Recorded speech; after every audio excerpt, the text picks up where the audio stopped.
Peyton, congratulations on this film. Thank you very much. A sequel has to be daunting, though, especially when everyone loves the first one, and then it is the 20th film in the Marvel Universe. How do you block all of that out and go, I can do this, I've got it? Well, it was interesting because I've never directed a sequel before, and I could only kind of go by how I feel as a moviegoer, like what I wanted to see in a sequel.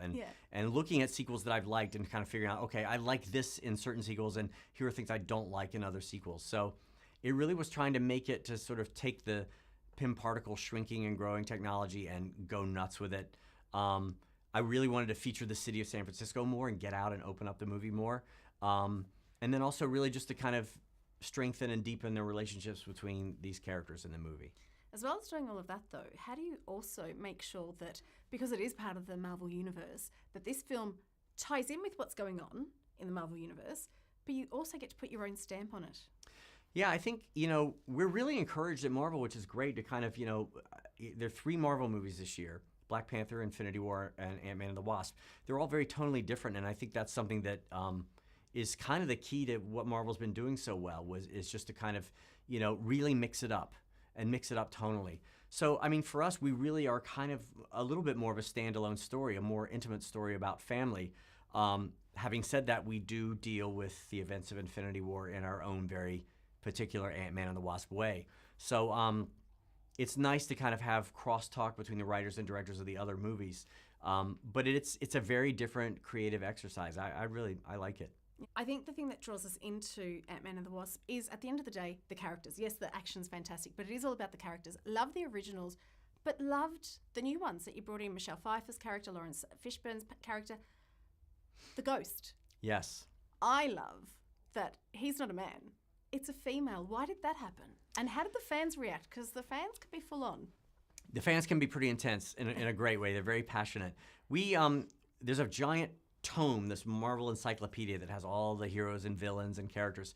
And we were just going through, and Ghost struck us as, I liked the look of Ghost. I liked always the beginning, the design of that character, and the powers. It felt like we could create cool action sequences where we have Ant-Man and Wasp team up and have to attack this character. But other than that, like in the comics, I think Ghost was an Iron Man villain and was a man. So we felt like, well, I don't think Ghost is that well-known a villain. Let's mix it up however we want. And it felt in keeping with the theme of fathers and daughters in our movie to make Ghost a female character. And also to tie her origin in to Hank Pym's past. Yeah. That felt really exciting. And then when Hannah John Kamen came in. She's fabulous. Yeah. She read for the role, and she had this ferocity, and she also had this vulnerability and pain that the character really needed both of, and she just is such a striking looking person. She just had all the elements that we needed for this character.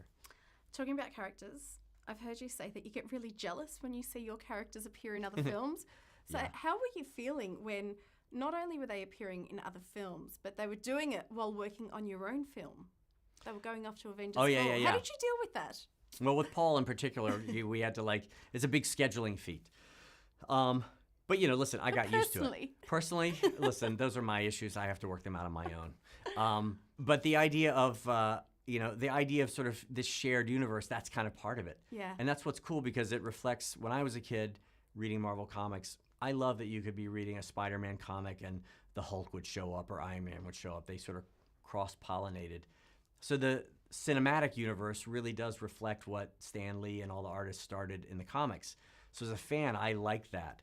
And I also like that someone can show up, because the tone of Ant-Man is pretty comedic. Yeah. And then he can show up in Captain America Civil War, which is a little bit more of a serious-minded movie, and he can come in to that tone. I like that they can also cross tones. I think that's cool.